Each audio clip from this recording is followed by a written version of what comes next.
अस्सलाम वालेकुम एवरीवन।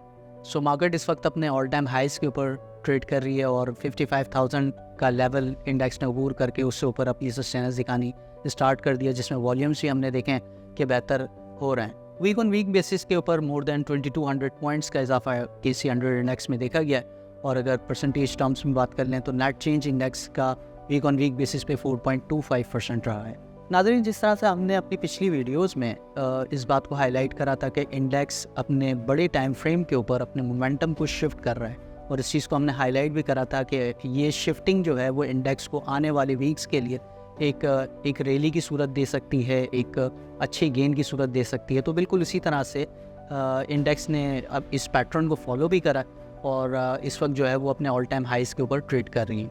अगर हम पॉइंट्स स्टेबिलिटी की बात कर लें तो पॉइंट स्टेबिलिटी के अंदर इंडेक्स के पास बुलिश पॉइंट्स इस वक्त ज़्यादा हैं, जिसमें अगर हम बात करें तो ट्रेंड फोरकास्टिंग ऑसिलेटर्स का इंडेक्स के ऊपर बुलिश होना, और साथ में मेजर मूविंग एवरेजेस के ऊपर इंडेक्स की सस्टेनेंस शो करना, बिग इनगल्फिंग कैंडल्स इंडेक्स का पोस्ट करना, और साथ में ऑल टाइम हाइस के ऊपर ट्रेड करना। सो ये सारी चीज़ें कंक्लूसिवली जो है वो इंडेक्स को एक रैली की एक अपवर्ड मोमेंटम को कंटिन्यू करने की हिदायत देती है। सपोर्ट की बात करें तो 54,400 से 53,800 का रीजन इंडेक्स के लिए एक वेल सपोर्टेड रीजन नज़र आता है।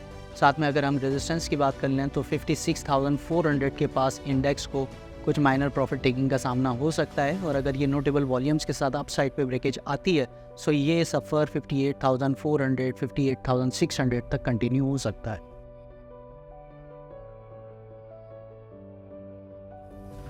सेक्टरल पिक के हवाले से बात करते हुए कमर्शियल बैंक्स के अंदर UBL बैंक, बैंक अल-फलाह और मिज़ान बैंक बेहतर नज़र आते हैं, इनमें पोजीशंस को बिल्ड करना चाहिए। अगर ENP सेक्टर की हम बात करें सो ENP सेक्टर के अंदर OGDC, पाकिस्तान ऑयल फील्ड और PPL बेहतर नज़र आते हैं, इनमें पोजीशंस को बनाना चाहिए। नेक्स्ट सेक्टर जो OMCs का सेक्टर है, OMCs का ऑयल मार्केटिंग कंपनीज़ का, उसके अंदर SSGC, PSO और अटक पेट्रोलियम बेहतर नज़र आते हैं, इनमें पोजीशंस बनानी चाहिए। सीमेंट सेक्टर पे अगर बात करना चाहें तो सीमेंट सेक्टर के अंदर फौजी सीमेंट, लकी सीमेंट और इसके अलावा DG खान, मेपल सीमेंट बेहतर नज़र आते हैं, इनमें पोजीशंस को बनाना चाहिए। पावर जनरेशन कंपनीज से हपको और कैपको बेहतर नज़र आते हैं, इनमें पोजीशंस लेनी चाहिए। जबकि टेक्नोलॉजिकल सेक्टर से AVN और हम नेटवर्क अट्रैक्टिव नज़र आते हैं, इनमें पोजीशंस बनाना। फर्टिलाइजर सेक्टर के अंदर एंग्रोफर्ट, EFERT जिसको हम कहते हैं, वो बेहतर नज़र आता है, इसमें पोजीशंस बनानी चाहिए। For real-time technical analysis and queries, kindly visit us at akdsl.com.